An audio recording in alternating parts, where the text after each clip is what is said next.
Wow, superb stuff from Amazing. Wow, here comes the boom in there. There's a Cullen as well. Here comes the boom. Wow. Wow. Here comes Curve from around the side. Boom. Here comes Curve from around the side. Boom. Here comes Curve from around the side. Boom. There's the barrel. 3 for 1. The hawk comes out from Edward. The hawk comes out from Edward. Wow. Boom. Here comes the hawk. Wow. That's it. That's it. Wow. Wow. Ah. 3 for 1. I am that.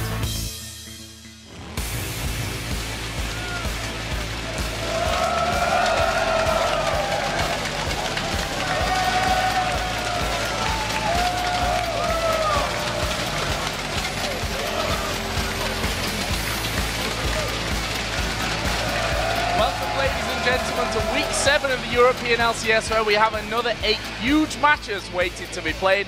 I'm Joe Miller alongside Trevor Quickshot Henry, and we're broadcasting to you live from our studio in Cologne, Germany, where we would also like to wish those who are celebrating Carnival a great time, and especially those in Killer, a super Jahreszig. I messed it up. That's my credibility in Cologne down the drain now. Well, guys, we have crossed the halfway mark for the split. Anything is possible for these 8 teams, and I'm super excited. The crowd is loud. Let's get these next games underway. Now let's take a close look at 5 players that we expect to make an impact in this week's matches. Starting off with Mixer. He went 0-4-27 in his MVP performance during week 5. He needs to continue that high-level performance to keep the Super Hot crew rolling, starting, I'm afraid, with watching his deaths. He's currently leading the EU LCS on that front with 55. Next up is Alex Ich. He got to watch Gambit in Pyjamas go 1 for 1 last week. As he returns from a week off, though, we'll see if he can play the catch-up game in the KDA department. He's currently 54, 34, 50 in 12 games, and Gambit really need a solid performance out of him this week. Yeah, I'm sticking with Gambit for my first player to watch. It's going to be Diamond. He's had some time to think over his unorthodox picks like Skarner and some changes in 4.2, and with that week off, and as we mentioned, the new patch, could we see something else from this innovative jungler? His numbers, they're good, not great. 25, 31, 79 in his 12 games. My eyes are on him.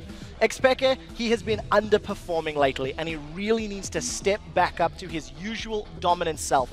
In the 4 games that Fnatic have played using double AP, he's gone 11, 18, 15. And for a player of his caliber, it's just not good enough. Now, my last player to watch is going to be Vander. This is a guy who's only played a limited number of champions. That's 3 champions during the spring split. We've actually seen 14 unique support champions played. Those include the likes of Galio and Kennen. And I want to see what Vander does when he doesn't have that Thresh, Morgana, or Lulu to play. And remember, for all the stats on those pros, head over to lolesports.com, where you'll also be able to watch VODs, check out the upcoming matches, and much more. While you're there, make sure to vote on all of today's games by going to the schedule link at the top of the page and choosing which teams you think will come out on top in each battle. Yeah, just make sure you click the thumb next to your choice and be sure to submit your picks so we can check in throughout the day and see how everybody voted. And if you'd like to join us here live sometime, be sure to click on the tickets link in order to find out how you can be a member of our studio audience here in Cologne. The next 3 weeks of tickets have just become available, so be sure to grab them while you still can. They are limited. And we want to hear what you guys at home are thinking. It's time for you to hop on Twitter and tell us who's been your EU LCS top lane MVP so far and why. So for me, it has to be Kevin. He stands out. His team has a record of 5 wins and 9 losses. But. He has the highest top lane KDA at 5.78. He has the most kills for his role. He has the least deaths for his role. And he has the second highest assists. That's an OP player by definition. Yeah. For you guys at home, be sure to write to us at LOL Esports and use that hashtag LCS so we can highlight some of our favorite answers later in the show. And that brings us to our first game of the week. Alliance taking on Fnatic. And for Alliance, their back and forth performances continued as they went 1 for 1 last week. Broke that little curse, though, let's not forget. Fnatic lost twice last week, though, to the Super Hot crew and the Copenhagen Wolves. Now, Fnatic are the first team in the LCS to, first of all, go 7-0, defeating everyone in the competition, making it look easy, and then going 0 for 7 and losing to everyone again. Yeah, and as a team, Fnatic have got those 2 faces that we just touched on the pre-show. The good Fnatic, whose picks and ban phase let them show strong lanes. followed by good rotations, and then the bad Fnatic, who continue to experiment with double AP compositions, which they've lost all 4 games. They've got poor laning and poor team fights, and we got some interesting numbers to throw your way. First of all, Fnatic do not have good stats when playing those double AP comps. They've given up 69 deaths between their team in only 4 games, and that is way too high. Soaz is the man picking up those non-standard AP picks in the top lane. And when he's playing LeBlanc, Gragas, or Lulu, for example, he does not have much impact in those games. Yeah, Xpeke is another player who's not been able to dominate like we've seen in the past. Last week he played Syndra against the Wolves and got destroyed, giving up those 3 kills in lane before the laning phase had even ended. Yeah, and he gave up another 3 before the end of the game. Now we're going to move on. During the course of the entire split, Fnatic have had the worst dragon control. They've only secured 21 dragons. In contrast, Gambit have secured 41 dragons in the same number of games. This is an area that Fnatic can focus on. I do want to touch on a positive light, and the one shining light during all of this turmoil is Fnatic can always rely on Reckless. He always goes even, and he comes into the mid-game looking strong.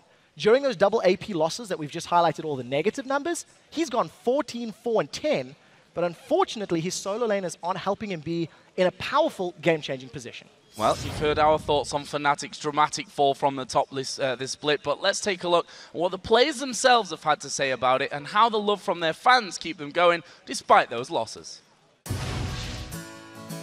When I joined Fnatic at first, we were kind of dominating everything.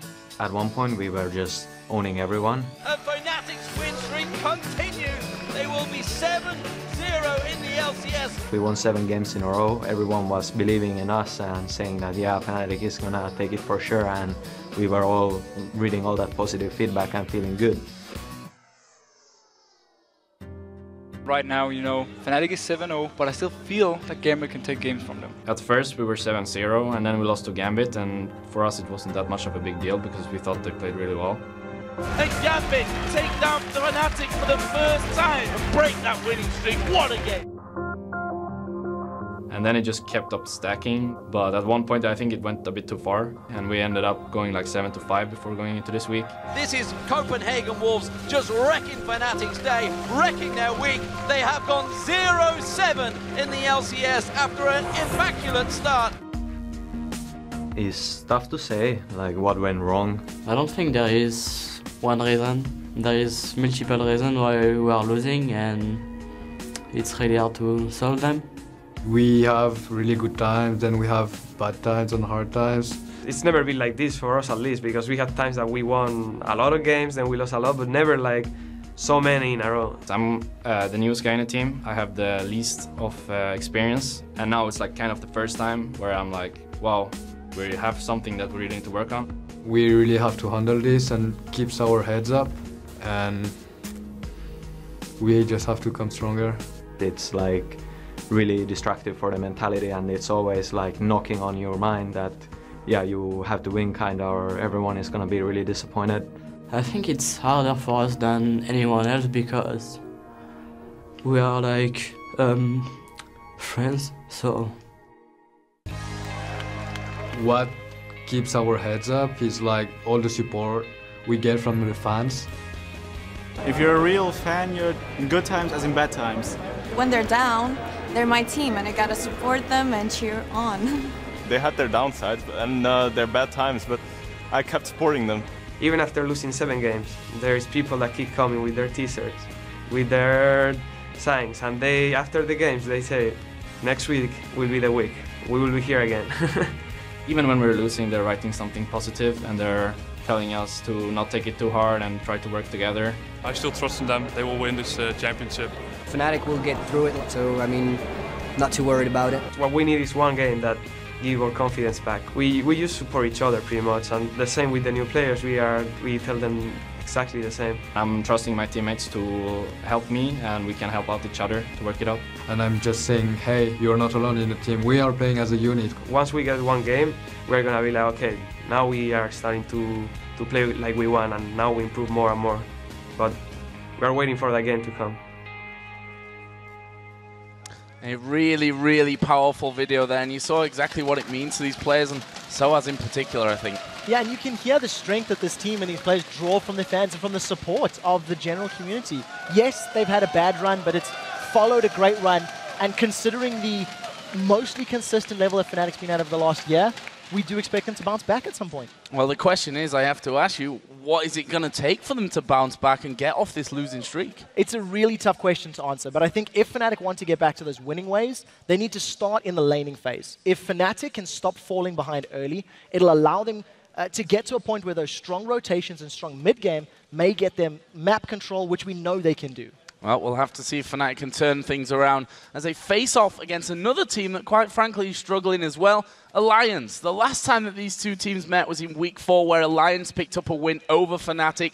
It was another one of those double AP compositions that you talked about, this time with Soaz running LeBlanc top. Yeah, and during the course of the game, Alliance managed to pick apart Fnatic, thanks in part to Shook playing Pantheon and the whole Alliance team securing multiple objectives after grabbing kills. Alliance took 4 out of the 5 Dragons and both Barons the last time these teams met. They also secured 11 towers to the 1 of Fnatic. It was a very clear victory for Alliance in Week 4. Not only did Shook show up, it was one of those games where Tabs went carry mode. He played Lucian, he went unkilled, and we keep highlighting how good Tabs is when they're winning games, and this was no exception. 5.3 KDA across both matches against Fnatic. At this point in the split, Alliance are 5 wins for 9 losses going into the second half. We've seen improvements from the supposed super team, but truthfully, Alliance have been underwhelming at best. Yeah, it's the truth. They still don't show consistent high-level play throughout all stages of the game, and with time running out on the split, Alliance currently find themselves in the running for relegation. They need to start stepping up because we've seen great moments and great instances of brilliance, but never for any period of time longer than 1 game. Well, we're getting closer to game, so let's check out the starting lineup. Starting on the blue side, it's Alliance with Wicked in the top lane, Shook in the jungle, Froggen in the mid lane, the AD carry Tabs, and his support player, Nif. And of course, on the red side, it is Fnatic. Soaz is in the top lane, Cyanide in the jungle, and Speki in the mid lane with Reckless as the AD carry, and Yellowstar as Fnatic support. And this game's top lane is home to our featured matchup of the day as Wicked takes on Soaz. It's a top lane matchup that's been seen so many times before, and who can forget that 1v1 action on the stream leading up to the 2013 All-Stars, which Soaz then went on to win. Yeah, when we look at this top lane matchup, these two players are both struggling to make a positive impact in the games they take part in. Soaz has played 8 champions total, where Wicked's only played 5. And when we compare those stats on Renekton and Trundle, both of these players have played those champions, but Soaz has higher stats because he's played them less and also no longer plays either. Soaz is preferring to experiment with those AP picks. And let's also be honest, they're not working either. Well, let's talk about the picks, because we're moving to Champion Select here in just a few moments. What can we expect from this one? Is there going to be a lot of focus on AP champions because of the fact that Fnatic technically right now have a possibility of bringing 2 into their lineup? This is a very difficult pick ban phase. Not only are we on the new patch, it's 4.2 on the tournament realm. We don't know how highly Kale's going to be rated by these pros. We've heard a lot of whispers and talks about where Kale can go. We know that Froggen likes to play as Yasuo. He picked Yasuo last week when nobody else on his team had a knockup. He was adamant that Elise plus Yasuo is a good combination. So it's something that Fnatic and Alliance have to be aware of. Mid lane bans. I also wonder about AP Lulu. Are we going to see an AP Lulu from either of these teams? It is a possibility. Well, it's funny, really, because we said 4.2, not a massive patch in terms of changes, but funnily enough, affects 2 of the champions quite heavily that we've been seeing so far in the LCS. But here we go then. Bans coming in quickly already. Thresh, Annie banned away by Alliance, so going straight towards Yellowstar. On the other side, we see 2 more standard red side bans with Kassadin and Elise. Final ban there for Alliance was LeBlanc taken away from Xpeke, or Soaz. He played it last time these 2 teams met. Yes, what we are seeing though is both of the farm-heavy mid laners, that Gragas, the Ziggs are still available, and both Froggen and Peke have also picked up Orianna multiple times in the past. Remember last week, both of Alliance's games had a Karthus banned out against them, and Alliance did not play Karthus. It was something they talked about. We'll have to see if it makes it through. This Lulu, it could be support when you consider all of the bans, but it could also be a Lulu mid for Froggen. And who knows if that Lulu's going to make its way to the top lane. We've been scouting around some of the solo queue picks and things like that, and we have seen a bit of Lulu venturing in there. We'll see about that thing, though, as things move on. Question is now, what are Fnatic going to go by? And I suppose that Lulu idea as well, Trundle was the last ban in there, obviously aimed at Wicked. Who knows if he's been trying to broaden his pool. He brought out Irelia again just a week ago. So this is the question that we had internally, is whether or not we're going to see more Irelia play from Wicked. Zaz has pulled out Jax for the first time in Europe last week, and when you consider that there was a change to the Perseverance Mastery, we're theorizing we're less likely to see Dr. Mundo as well, based on that. Shyvana is still up. There's also something Wicked has played. And with Soas having locked in Renekton, it does mean Wicked's going to be forced to make a choice now, going for the likes of that Mundo, Shyvana, or more likely, Irelia. And I have to say, Karthus, it's been banned regularly against Alliance in their last few games. Froggen has been playing that in a lot of scrims and what have you, so not really surprised to see him maybe pull that one out there. So what are they going to add in on top of that one here? Or will he even change away from that one and go a different direction for now? So I want to touch on the fact that the junglers that are still available, Elise was banned out. Elise still a highly touted jungler in Europe, but we're tending to see the junglers that are very successful going on the likes of Pantheon more likely, more than any other champion. Pantheon via Wukong still up, and it's also something that both Cyanide and Shook play. Well, let's see. Irelia is there right now. Wicked, as we said, did bring her back to the table. That was against SK Gaming. Had a fine performance with her as well. 3-1-11 by the end of that game. And as you said, Wukong for Shook, possibly. And it will be Wukong for Shook. And he actually, funnily enough, played that in the exact same game where he finished 4-4-8 in the jungle against SK Gaming just last week. So Lulu, Irelia, Wukong, the 3 picks for Alliance. What are Fnatic going to go with? They've got their top laner, they've got their AD carry. I would imagine that now they would lock in the likes of their support as well as their jungler. I think, knowing Fnatic, they tend to want to leave their mid lane pick for a potential counter. We've seen Peke, he likes to run counter picks. He ran a Fizz into Alex's Zed recently. If they wanted to play it safe, they could go for the likes of a Gragas or a Ziggs or an Orianna now and not reveal their sort of engage strategy. Yellowstar has been forced onto the likes of Lulu, potentially, Leona, if he wants to run his comfort champions. Alternatively, he may have to pick up something like a Karma, who is still up. It's something we've seen in that support role before. Well, we're going to see that Pantheon locked in here. We actually saw Pantheon played by Fnatic for the first time last week in that crushing defeat to the Copenhagen Wolves. And that will be locked in here for Cyanide in the mid lane. As you said before, Orianna will be the choice for XPK. So safe pick. They've left their support champion till last, and I think this could be because Fnatic want to decide whether or not they want to run the Leona. If that's going to be AP Lulu middle, Nif could run a support Morgana, which would counter a very hard engage from the likes of Leona. It's something we've seen many, many times. So Fnatic leaving their support engaged champion, so to speak, to last is quite smart. The strength of Pantheon's ganks with the global presence that he can offer is very, very good. Grand Skyfall is great at controlling mid-game. You can gank and you can counter-gank very effectively. Well, what will Alliance finish off with here? At the moment, it does look like that Lulu will be going in to the support role, unless, of course, Nif picks for himself here, and that Lulu goes into the hands of Froggen in the mid lane. But Sivir to come into this lineup, that's a lot of dive straight in there, I guess we could say, from this company, will be that Froggen locking in the Karthus that we've seen banned away from him so much. So we will see how Froggen can perform on Karthus this split. We've seen it over in North America, being fairly successful. Quaz even landed in the top lane for Curse. What this does signal from Alliance's composition is they've got strong individual champions that if they engage well, a Cyclone in conjunction with Karthus, you can keep everyone in Defile, and then you throw the Wild Growth down, knocks people up, slows them in that area, it'll work quite effectively. But it does, in my mind, leave Alliance to a little bit of a 5v5. They're not necessarily super strong in smaller skirmishes because of the fact that their team cohesion works very well with all their ultimates. And interesting over with Fnatic there, we saw in our pre-game show the fact that CLG last week ran such a great combo with Orianna and Alistar, with Link and Afromu just pulling up the goods every single time with that. We'll see if Fnatic can do that here today. They've been lacking a little bit in terms of team synergy. They've said themselves, in fact, the funny thing is most of the players are saying different things as to why Fnatic aren't doing well right now, and I'm interested to see if we see more of that here today. The biggest thing about that Alistar lock-in on the side of Fnatic is it just signals a very passive lane.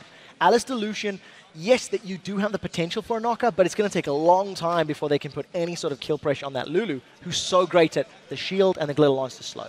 Well, let's crunch the numbers to see how you guys at home voted on this one over at lolesports.com. Looks like 65% of you went with Fnatic to break their slide. Fnatic constantly, throughout this losing streak, have still been voted by the fans at home as favourites. is it going to work out for them today? I'm really not 100% sure. I think in order for Fnatic to win this game, a lot of the mid to late game is going to be determined by how effective Cyanide can be on Pantheon. I think both teams have got very good synergy in team fights. Both teams can do well in lane, but they'll do different jobs. But I feel like the power of that Grand Skyfall is going to be slightly more effective than Wukong's Cyclone in the opening minutes. Well, we are going to be getting into game here. We'll see if Fnatic can break that losing streak and whether Alliance can pick up a win on an odd-numbered week. We'll find that out here in just a moment as Alliance take on Fnatic. And we get in game, and how are we going to see all this one building off? Do we see any kind of lane swaps coming in with that Irelia in there, or will Wicked be happy to go up against Soaz and vice versa? I actually think Wicked will be quite happy to go up against Soaz. I think the opening levels will be a little bit difficult against Renekton, but thanks to the sustain that Irelia is going to get from her ultimate in the later stages, she should be able to deal with Renekton. In addition, the damage component that she can put down with Wukong gives them quite a kill threat on Fnatic. This is the first time we're seeing Fnatic group up and sort of invade in a long time. It's not that standard cover all the entrances start to the game. And I really like that Fnatic do something a little bit different here at the start, because as they said, it kind of snowballed against them. They lost the game against Gambit where they said, all right, Gambit played better than us. Then it got out of hand, and they need to maybe change something in the game, and they're planning to really refresh themselves. And I think they're not wrong in what they said, that when the first win comes, they're going to get back into a much more comfortable rotation and how they play the game and feeling a lot more confident. It's going to take a lot for them to grab themselves a lead now. I think Fnatic are in a bit of a time bomb. Irelia and Karthus are going to scale very, very well when you get late into the later stages of this game. And I think Fnatic need to try to disrupt that and prevent Alliance getting into a slow farmy start. You mentioned whether or not Wicked was going to go for a lane swap. And I'm not really anticipating it, but this may be a low-level kill threat. Glitterlance is very strong at the low levels, and Irelia does have that true damage. I haven't seen what he's skilled just yet. Nothing at the moment. I mean, he could go for a slow, so a little bit of a death gank early on. Oh, we'll see that. Jungler on Fnatic side. Cyanide playing Pantheon this time around. Starts off with his blue. That's going to bring Yellow Star and Reckless a little bit later down into this lane. Yeah, they're going to walk straight into Wicked. Yellow Star's the target. Oh, Yellow Star is going to get focused. Can they finish him off with this one? He does, of course, have the flash available. And honestly, Alliance just didn't have the damage there. No, they didn't have the damage or the hard CC. So they tried to make it work. Wicked uses a very early teleport to jump into lane. He's a tiny bit of experience here behind Soaz, which should allow Soaz to get a quick level 2 and hopefully jump onto Wicked. We'll see if it works out for him. Froggen's burned through all of his mana for low-level harass and hasn't necessarily got a lot for it. No, he's forced a few, or at least one pot there, I can say, out of Xpeke. Another thing to mention, Froggen running with that Ignite here. I was actually talking to him last week with Deficio, actually, after the show, and he said, if I get this card, I'd love to run the Ignite on him and just go all in whenever I can. It's going to be very difficult to go all in on the Orianna, who can farm from a fairly long range, and thanks to that command attack, she can leave her ball further down the lane, making it difficult for Froggen's Karthus to actually get in range and shut him down. So we'll see how Froggen plays this one out. He's got a lot of his mana back, so he's at least using that passive in the Doran's Ring, but unfortunately, burning through all that mana didn't give him any sort of lane advantage right now. No, Peke's still very healthy from that one. Did use both of his pots in those early stages though. But if we look down on the bottom lane, we can see that Alliance have already pushed things up. That harassment coming out constantly from Sivir and Lulu got Yellow Star down to less than half HP. Obviously his heal not going to be massively effective at this point, but at least some sustain in that lane. Yeah, and it's going to actually benefit Fnatic in the long run. If Reckless and Yellow Star can extend this laning phase and not lose too much CS to Tabs' very fast pushing Sivir, they should be able to get themselves into a safer mid-game. And when you look at the lanes, you've got Irelia versus Renekton top, you've got Karthus versus Orianna middle, and Lulu and Alistar as your supports in the bottom lane. It's actually quite reminiscent of last year, where you had these similar, slower, extended laning phase champions that can, be happy farming themselves into the mid to late game. Well, one champion that's really come to fruition and been successful this year is that Pantheon there. We've seen it time and time again working out, and Cyanide is working his way down. He's not been spotted. Does have his double buff still available. Tabs has got the spell shield, and Nif is going to be able to throw that a damage shield on himself. If Nif gets caught out, this could be a kill threat. The question is, where does the CC come from? It's Yellowstar. Here we go. It is going to be the Pulverize coming in first. Where's the headbutt? Nif actually flashed behind him. There is the headbutt coming out. Nif in all kinds of trouble. Cyanide picks it up with the spear. I'm so happy to see Cyanide make that gank work. What was even better is he managed to land the stun after Nif flashed. He was waiting for Nif to use that flash, and as soon as the summoner spell was used to throw him over Pantheon, Cyanide locked him down. So Fnatic with a lot of hard CC, they grab themselves first blood. It also goes onto a very gank-heavy jungler. I want to see where Cyanide spends his money. We have seen him go for mobility boots in the past. He may not need or want them at Pantheon thanks to his ultimate though. Incredible stuff there. And Yellowstar himself, I thought he was going to go in with a full headbutt Pulverize combo. Actually decided to flash onto him to get the Pulverize and keep that headbutt for after. Very, very calm play by Fnatic in that one, showing that they might be on a 0-7 losing streak right now, which is definitely demoralizing, but they're still calm in their approach to this early game. What Alliance did wrong was not warding up that tri-bush. They were very overextended 5 minutes in. They should have been aware that Cyanide was going to be in and around level 3 or 4 and could potentially have ganked. I think they played a little brazen there. They should have backed off and played safer. What it does mean is thanks to a little bit of a respite, Reckless can make up that small CS lead that he was falling behind thanks to that pressure Wicked applied. But remember, because Wicked did that level 1 fight, he then burned his teleport, and he's 20 CS down Renekton. Renekton already has a stronger laning phase in these early minutes, and Soaz is playing it very well right now. And I have to say, for Soaz, more than I think any of the other Fnatic members, a win would do so much for his confidence. We saw in that last video how much this 0-7 run is really affecting him right now. I've heard it from him after the show as well, that he's just not in a happy place at this point of things. However, he might be in a little bit of danger here. I don't know if there's enough CC though. This is my concern.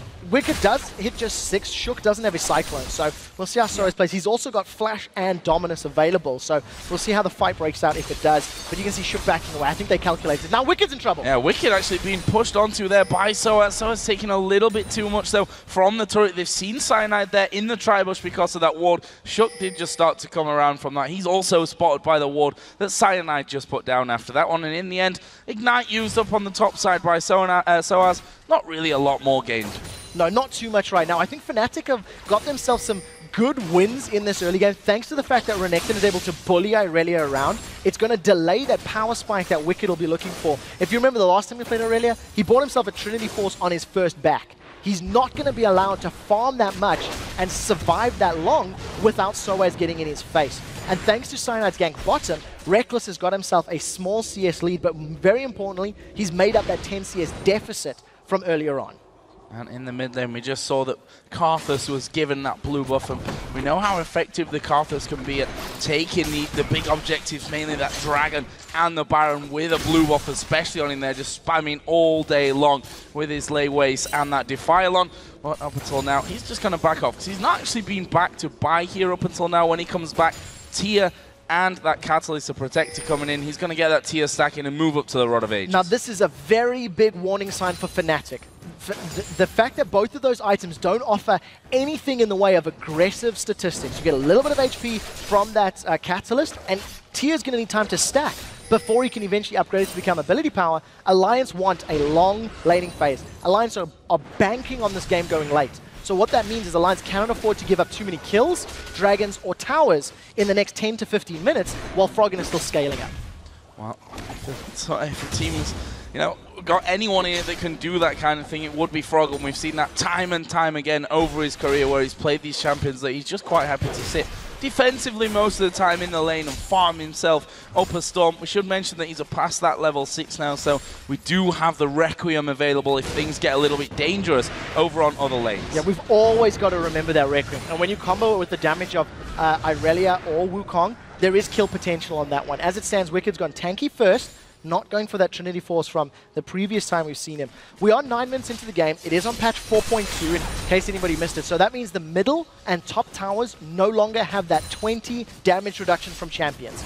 It was infinite on the previous patch. It was fixed. It's only meant to be for 8 minutes long. What that means is if anybody backs away at the wrong time, because we're getting later in, these towers could drop very quickly. And we'll see about that one in the bottom lane. Shookers, well, I was going to say snuck in there, but he would have if it weren't for the fact that there's actually a ward in that brush, which he's now stood right on top of. I think he realized that one as Fnatic started to just back away a little bit from that middle of the lane in the bottom side, and well, they shouldn't be under too much pressure here. Shook is simply going to go back, and because of that Cyanide just waiting within reach of that Grand Skyfall to join in on that bottom lane should Shook actually get involved. In the end, they back off, Cyanide backs off, and we're all back to even. Yeah, once again, it's just a slower extended laning phase. Fnatic, with the first gank that was about 5 minutes ago working in their favor, we haven't seen Cyanide in a lane since then. He tried something top, couldn't find an opportunity. He is being out-farmed by Shook right now. Shook, yes, he tried a gank a moment ago, but he's got himself up to 50 CS. He's got the makings of that Elder Lizard, so he's going to try and hit, say, a damage spike earlier. Once again, top lane's going at it. Yeah, Wicked actually running out of mana from this one. This is what we said last week when we saw it again, that Irelia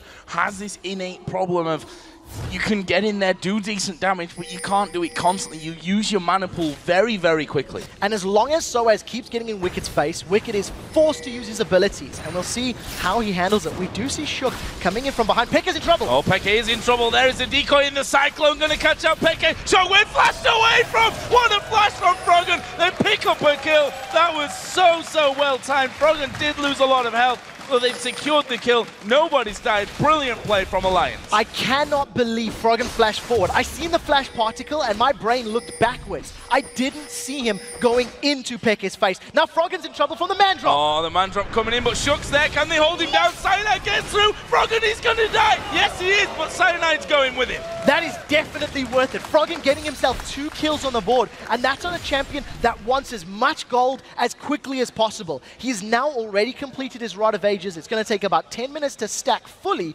and then he can start working towards that Archangel Star for his tier. That's a very, very good play that is in favor of Alliance. One thing that might be a little bit worrying here, though, for Alliance is that top lane still behind by a considerable amount, and Wicked's had to build that Warden's mail in fairly early on into this one. You mentioned it earlier that last time we saw him, he farmed up a Storm and actually bought Trinity Force outright on his first trip back, teleported in and almost got a kill. This time, that's not quite going to be there for him. As Shook's taking a lot of damage in the middle from Pekka. That's actually quite calculated from Shook. He took a lot of damage, but he wanted to go back. He has two assists on his name. He knew the shockwave was down, and you can see Froggen making an arrange for the next wave. So quite smart play from Shook to maximize his time in lane.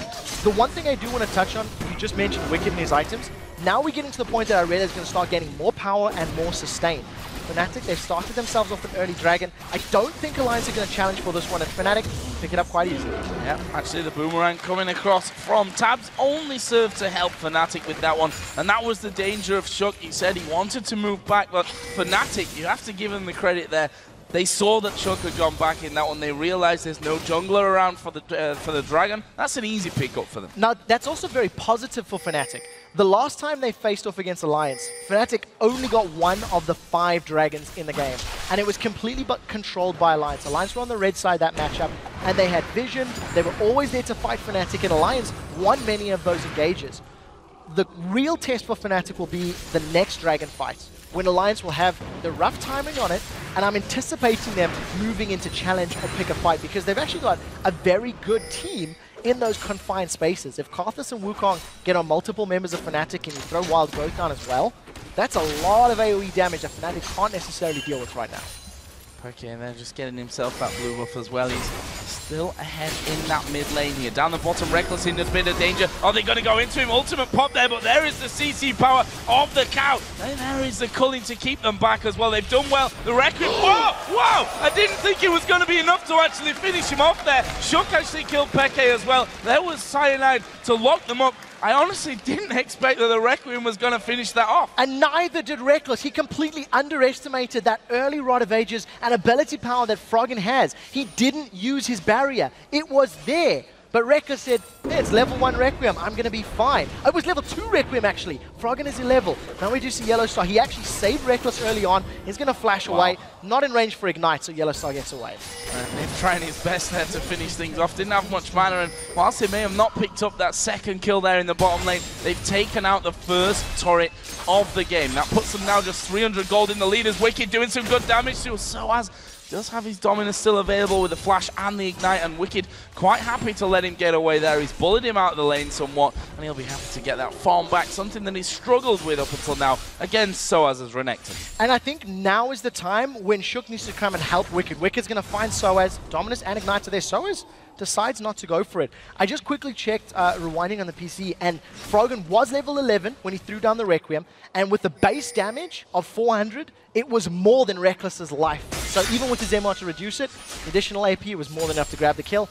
A little bit unfortunate for Reckless. Summoner spell could have saved his life. Yeah, Mario would have got him through that one, as we are going to see actually Soaz pressured here. We've got Lulu, we've got Sivir, both coming up towards his top lane. Are we going to see them come down from it? Nif getting into range from this one. He's going to land the Glitzer land. Soaz going very low. He flashes towards the back of the turret. Tab picks it up at range. Actually, the man drop was cancelled there in the end from Cyanide. He didn't want to get involved. Now, Alliance with better rotations. They've thrown Tabs and Nif to the top lane after they grabbed that tower in the bottom. We talked about how Wicked needed a little bit of help just to make up that strength difference between Irelia and Renekton. It came in the form of their AD carry and duo. Thanks to the kill that they secured, they can also grab that second tower. And we highlighted the fact that damage reduction is gone now in 4.2, and that is 2 very quick towers back-to-back for Alliance. Very, very nice pickup from them, and Wicked building up that Trinity Force nicely now after that early Warden's Mail start for him. Cyanide actually forced away from his jungle there, did get the last hit on that small golem. Fnatic finally replying though as they see the duo go top lane. They are going to be taking their first turret of the game here, down on the bottom side of the map. So that'll even up the gold a little bit, but you can see my Alliance's movements. They've set their targets on Peke. Peke does have his flash. Luckily for Fnatic, there's a bunch of wards in their jungle.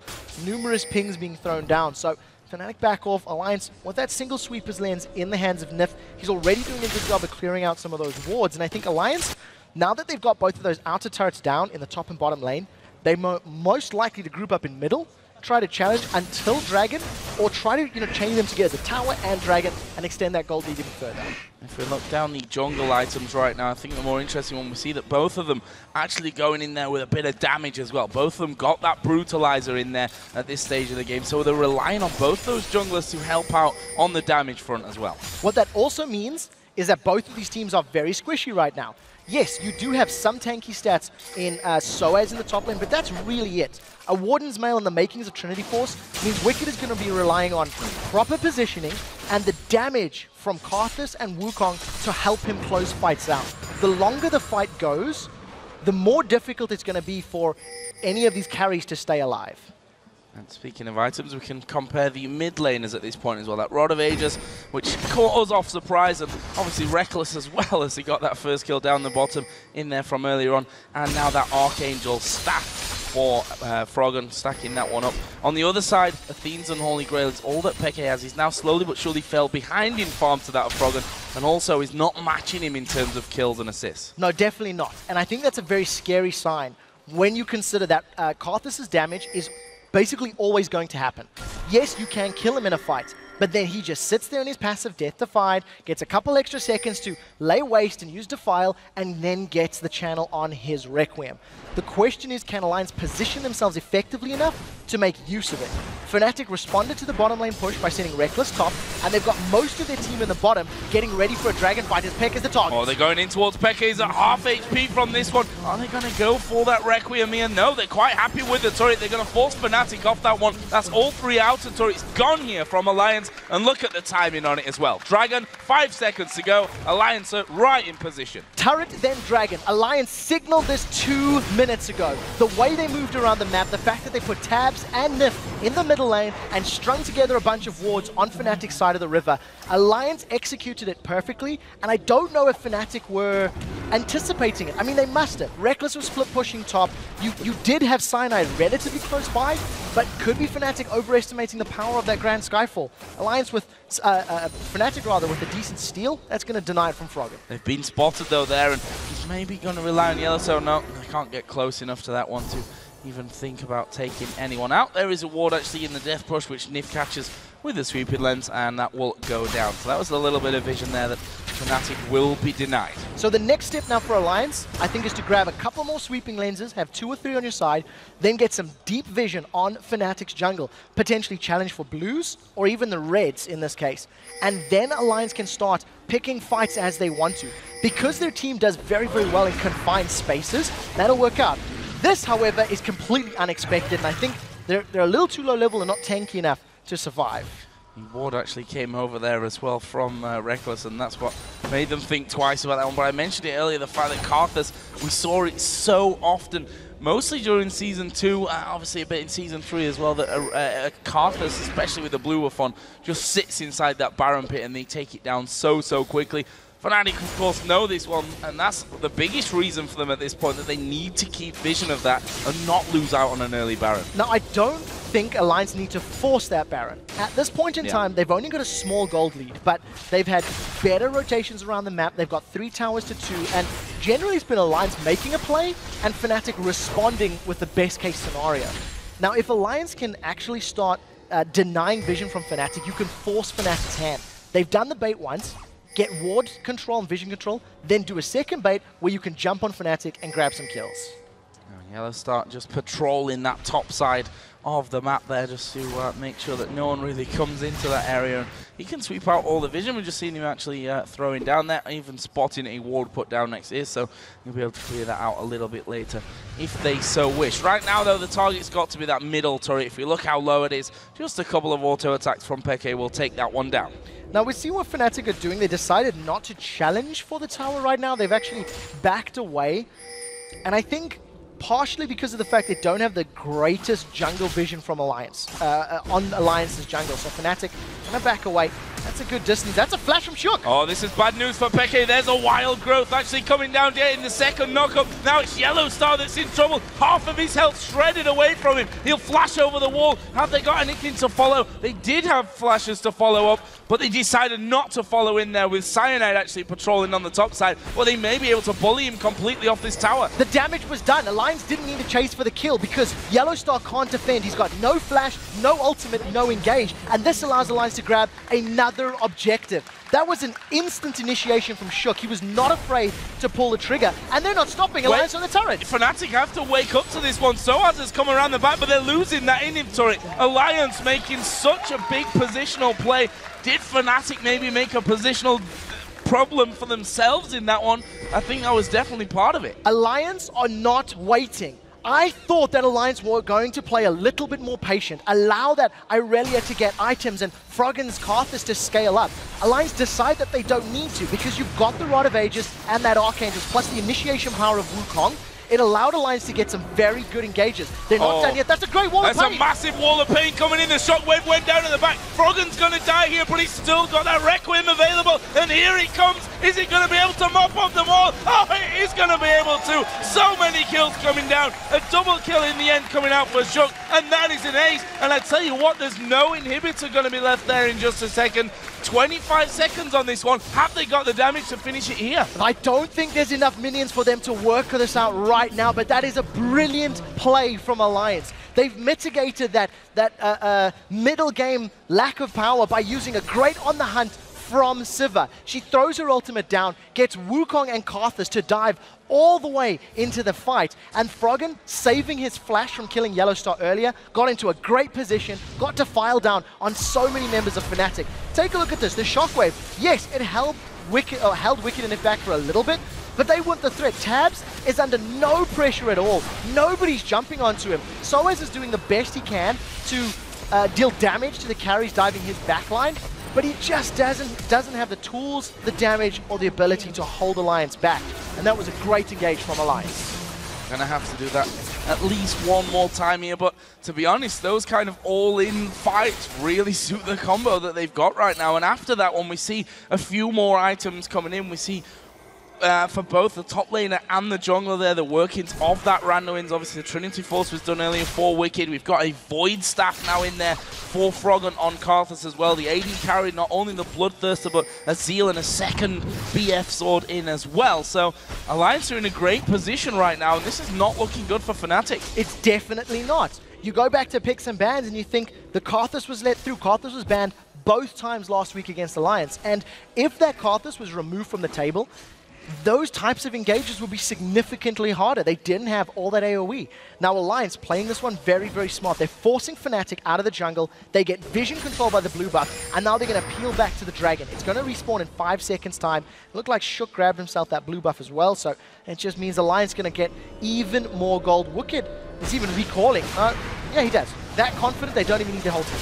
Don't even need Wicked there. They've got vision of the entire Fnatic team as they started to move through there, except on this side of the map where Reckless, all on his own in the enemy jungle, stealing away the blue buff. That's the second time in a row, actually, that has happened from Fnatic's side. And while it's all well and good picking up a blue buff here and there, they need more than that at this point. If we look at the gold, it's stretching to almost a 6,000 lead at this point for Alliance, and they are getting so very strong right now. Tabs has got another 1,700 gold to go home and spend. Whether that goes into the Zeal item or into another BF sword item, we'll see in a while. I would imagine if that would be the static shift. I think at this point in time, Alliance don't necessarily have the most amazing wave clear. They've got long range and lay waste, and they do have a lot of bouncing damage from Tabs, but it's going to need a little extra oomph to instantly wipe that wave out. So Static Shiv would be the most natural progression.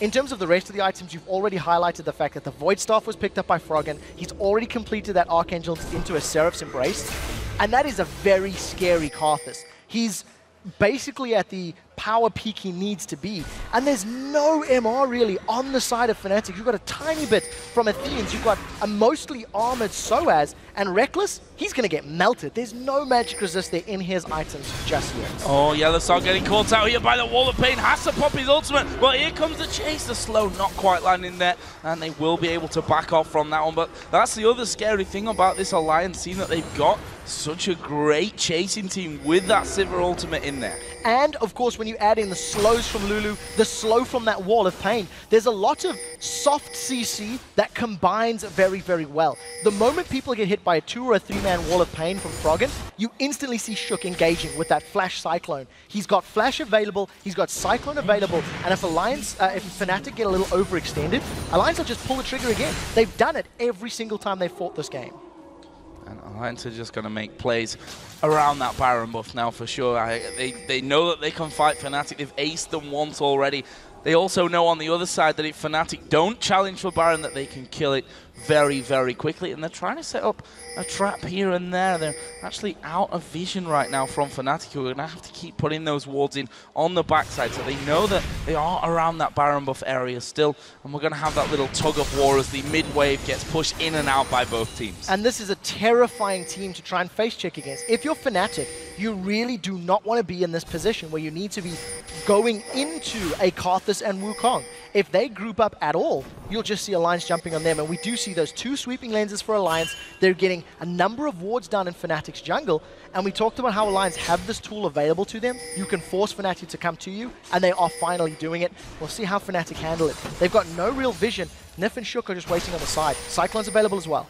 You see how scared they are there. Cyanide kind of walking forward and backwards. Yellowstar had the ball on his head right there. That's some good damage down on towards Shook and Nip, but they've caught Soaz out here. Wall of Pain going to go down. I'm not sure that Soaz will be able to escape this one as he pops his dominance. He's going to flash away as well. He's doing nothing really but buying time for his team, but I also say buying time really for what here? He is going to fall finally for Wicked, and the rest of the team, all they've really done is gain more control of that mid by pushing the wave out a little bit. All what Fnatic would have needed to have done has caught out members of Alliance. If they could have traded 1-for-1 in that situation, it could have allowed Fnatic to potentially challenge this Baron. Now, because Fnatic are behind, they may have to challenge this anyway. They simply cannot give up a Baron uncontested. Cyanide has the opportunity to steal, but this is going to be very, very difficult. Froggen is peeling on the side. Oh, they're going to go straight in there. Is actually the kill on towards Froggen. He's going to have to put down an early Requiem this time, but he's going to do it anyway. I'm not sure he's going to pick up kills on its own, but they'll be able to surely mop up afterwards as Wicked gets the slow. Yellow Star headbutts him straight back out of there, and in the end, Alliance lose Froggen. Fnatic get a 1-for-0. That wasn't bad for them at all. That was phenomenal play from Yellow Star and from Xpeke. Yellow Star realized that Froggen was in the bush. He jumped in. There was a Fnatic ward in there. So he manages to catch Froggen, interrupts any of the spellcasts super early on. Then as Froggen was moving forward to the Fnatic team, the shockwave from Peke kept him out as well. And thanks to Fnatic having a lot of damage early on, and surviving Requiem, they got away. I did not anticipate them getting away with the engage in that situation, but they made it work. And that's almost, you know, having the Requiem there to finish off is one thing. Whether they're able to actually put down the Requiem and finish off afterwards is a different thing. We just saw there they didn't quite have that, the chase ability, let's call it, to get in there and track Fnatic down to finish things off. Peke is going to get a blue buff here, which will help him out in the grand scheme of things. If you look at their overall totals right now, it's still around 6,000 gold, which is, it's been sat at for quite a while now, this game. It's still a manageable gold lead if Fnatic don't give up more objectives. Because Fnatic are 5 towers down, in order for Alliance to gain more ground, they really have to, you know, pull a Baron stunt like they have been doing, or they need to overextend into Fnatic's territory. And as you've seen in that previous team fight, if Fnatic get the ingredients right, they can win fights. So Alliance need to be a little bit careful. They've still got a commanding lead, please don't misunderstand.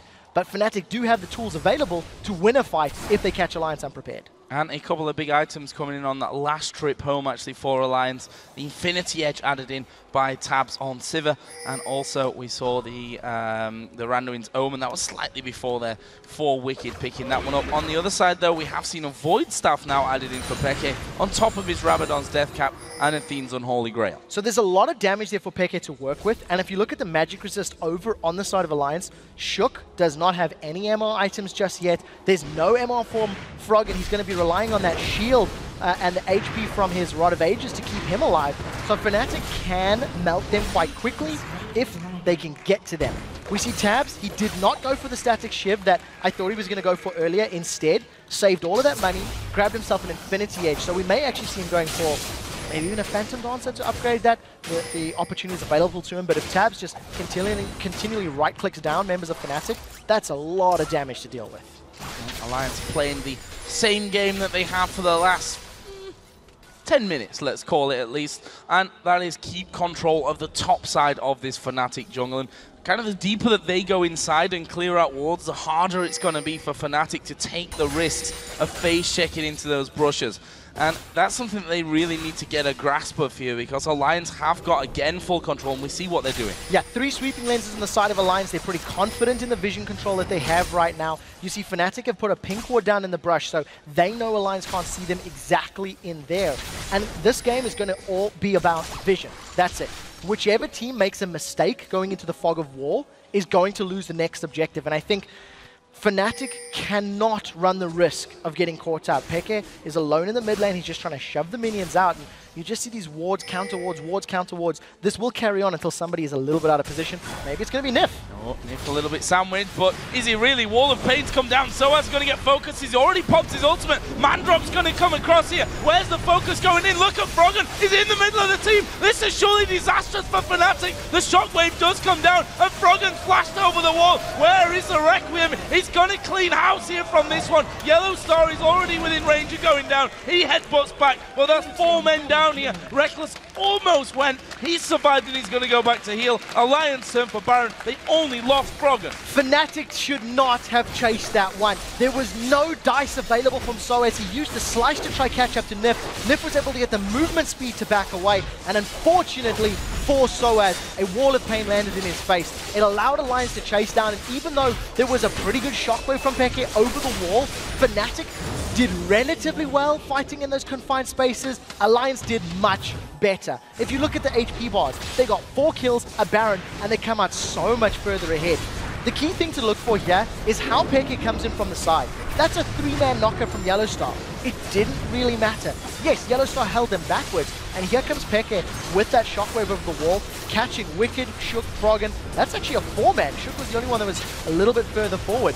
The problem is, Froggen instantly flashes over the wall, and because of the damage he's built up, nobody could deal with it. And a dead Karthus, although it's possibly the best kind of Karthus, is still a not quite dead Karthus, because he can still throw down that Requiem, which right now is doing an absolute ton of damage. Got the Rabadons now added in with the Void Staff, the Rod of Ages, and that Seraph's Embrace. Alliance have a 10,000 gold lead. They've got the Baron buff on. That inhibitor has now respawned in there in that mid lane, so that's the next thing for them to pick up.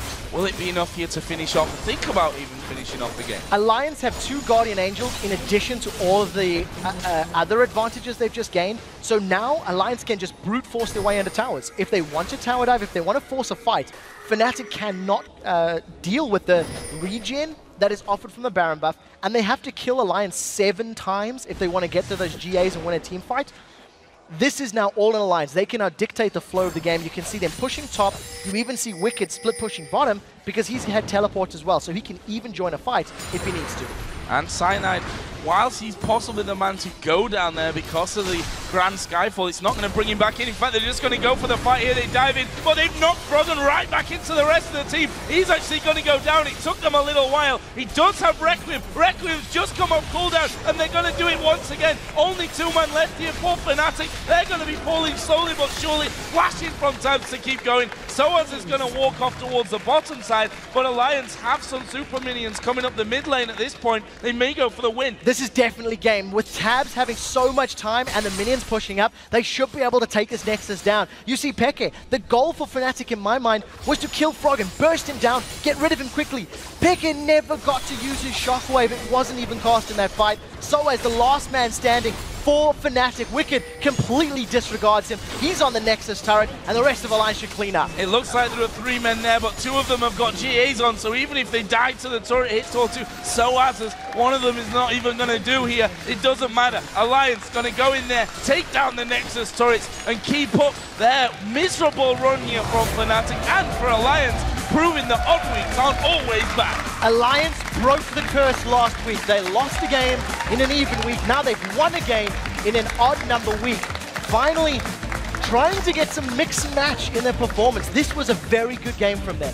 I was baited into expecting a slower lane phase, and they just never, ever went there. They had hard engages, Shook caught out Fnatic many times, and that was a very good performance from the team. Incredibly well done there. And, well, you have to wonder for Fnatic, the start wasn't all that terrible for them. It looked quite comfortable in ways. The brilliant play that they did down in the bottom lane with Cyanide coming in for the gank with the slow and calculated CC chain from Yellowstar to get in there behind them. And, well, in the end, just not enough. And we have to say, it goes right back to picks and bans here, possibly. The fact that Froggen has not been allowed Karthus when he's obviously been practicing it against these teams. They've let it through, and he's just wreaked havoc with it. In addition to that, they picked a jungler in the form of Pantheon that had the ability to impact lanes more often. We've seen 1 gank. From there on out, I think we've seen 4 cancelled Grand Skyfalls because it was too risky to jump in. Not necessarily the best of picks in that situation. And I think overall, Alliance simply outplayed Fnatic. They rotated around the map. They had very strong engages. And every time they did pick a fight, they won it. And I have to question some of the moves as well there. Let's fight with a Karthus in the middle of the jungle where he's got full reign of control over you. Let's headbutt a Karthus back into the rest of the team. Even though he was dead pretty quickly from that one, he survived long enough and then, of course, has his passive to keep going after that. So either way, Fnatic not looking very good once again. They now go 0 for 8. Yeah, it's a difficult situation for Fnatic to be in. They gave that Karthus over to Froggen. I think we've actually got a replay of one of those awesome moments very early on in the game. Let's pull that replay up on your screen. It starts off with Xpeke being ganked by Shook. If you look in the minimap, you can see Cyanide is relatively in range, but he's not really going to get in there quickly enough. And this is one of those flash cyclones that Shook did, I think, 3 or 4 times over the course of the fight. And that phenomenal reaction flash. From the time that it took from that command attack to travel to his position, he flashed over the shockwave, grabbed himself a kill in conjunction with Shook.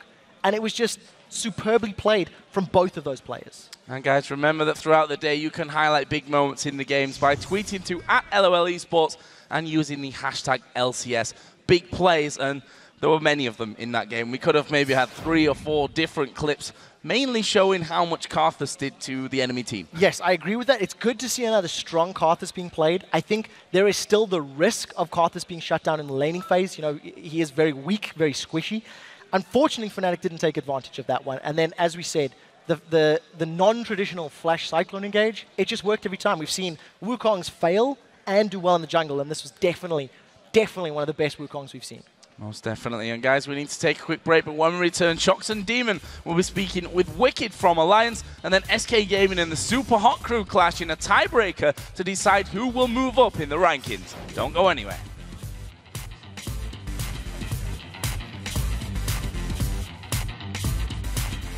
I'm going. Yeah, we need to kill Orianna in the back. Kill Orianna in the back. I'm ulting. Kill them all. Oh, he's dead. Kill him, Nice. Go mid and end. Can we end? I think you should Hunga Nash me. Yeah, get Nest in. Get Nest. Inherit side the Nest. Shook, you have to bait. Shook bait now.